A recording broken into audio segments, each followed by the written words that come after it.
Мен кейіпкерім Сәуле деген келіншек. Жасы енді біз қатарлы шығар деп ойлаймын. Нешеде екенін айтпаймын десеңе. Көре алмаушылық, әрқашанда жаңағыдай бәсекелік жасап жүреді. Қамажаймен басты кейіпкермен. Қамажай? Сен адамдармен қалай сөйлесу керек екен ұмытайын дедің ба? Әй, Сәуле, басқа сен маған үйретпей-ақ қойшы қалай сөйлеуді. Енді өмірде сондай әйелдер болатын болып тұр ғой енді. Жаңағыдай анағандарласып, нағандарласып, кішкене іші тар, көп сөйлейді, біріне-бірін соғыстырып, келіндерді, әйелдерді жаңағыдай өтірікті айтып, біріне-бірін айдап салып, айдақтап отыратын персонаж.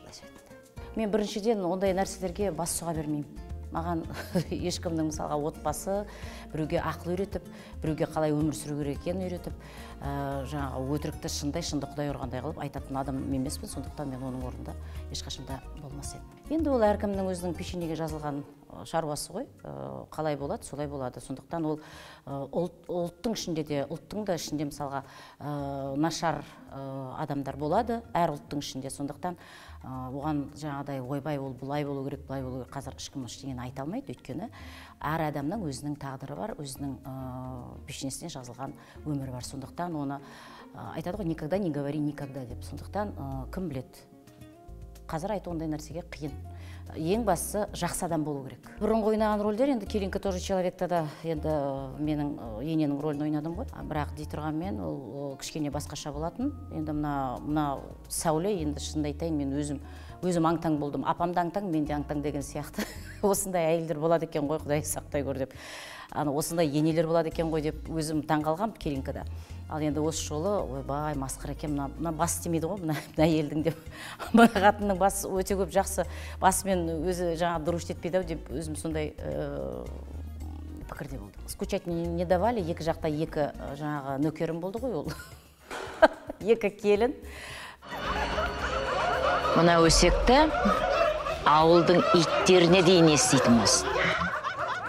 Барыңдар. Жаңағыдай ауылдың иттеріне дейін білетін болсын дегеннен кейін жаңағыдай екеуі барып өсектер атады ғой мен айтқаннан кейін. Сондықтан Зәуре мен Сандуғаш екеуі енді күнде концерт болды, бізде күнде күлкі. Оны қазір айтпай-ақ қояйын. Сондықтан өте қызықты күндер болды.